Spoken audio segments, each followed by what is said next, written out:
Hello and welcome. This is Brina, and we're back again with the Midweek Motivation. Thank you so much for joining us today. Before I get into the thought for today, I have to just take a moment to thank you for your overwhelming support of the release of my new book, Returning to Wholeness Overcoming Life's Challenges to Live a Blessed Life.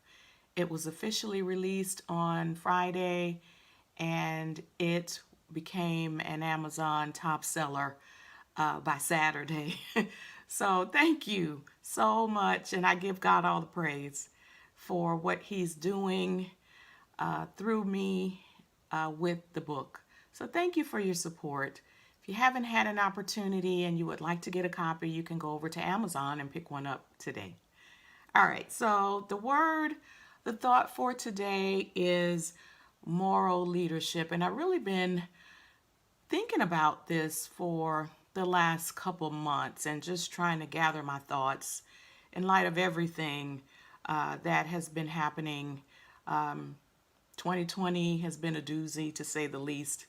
But the idea of moral leadership has just kind of been running in my head. And so I wanted to just share a couple thoughts on what I believe moral leadership looks like. So the first thought is that moral leadership means operating ethically.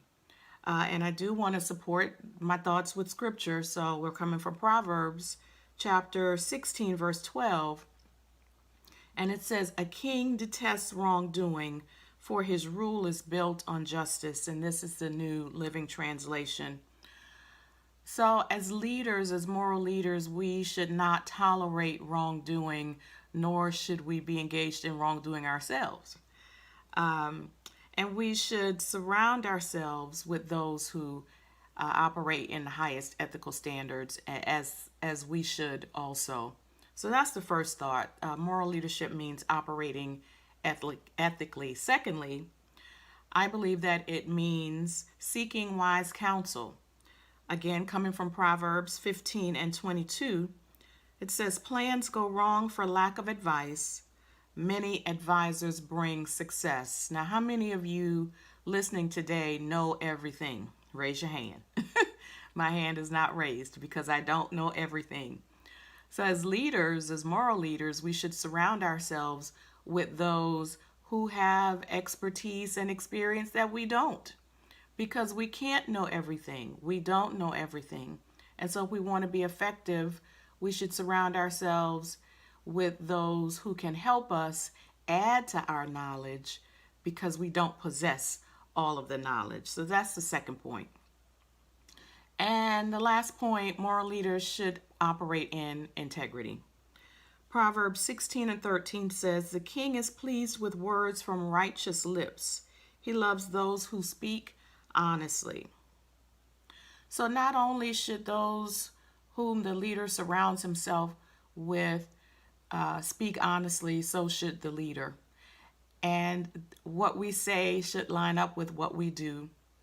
And we should walk the walk and talk the talk. I know that's a cliche, but that is what we should see in moral leadership.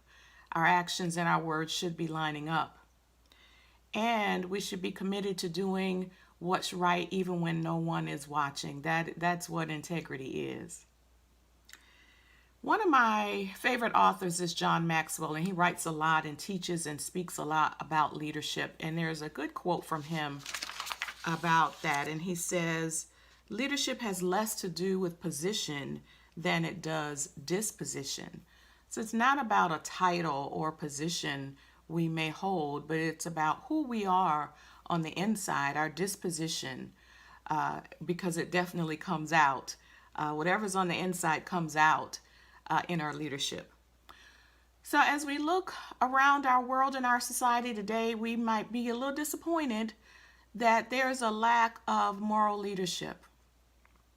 So what are we going to do about that? we can be the remnant of those who choose to operate in moral leadership and to operate with integrity and with ethics and honesty, and surrounding ourselves with wise counsel as we lead. Now, everybody who leads doesn't have a title. John Maxwell said that, right? Um, we don't need to be CEO of something to be a leader. We can lead in our neighborhood, we can lead in our churches, because leadership is influence.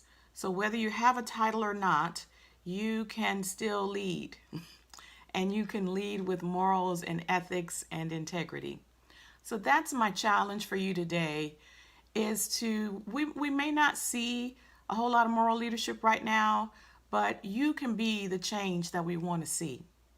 You can step up. We can be the remnant for moral leadership in our country and in our society. So that's my challenge for you today. That's my word for you today, moral leadership. Thank you as always for tuning in.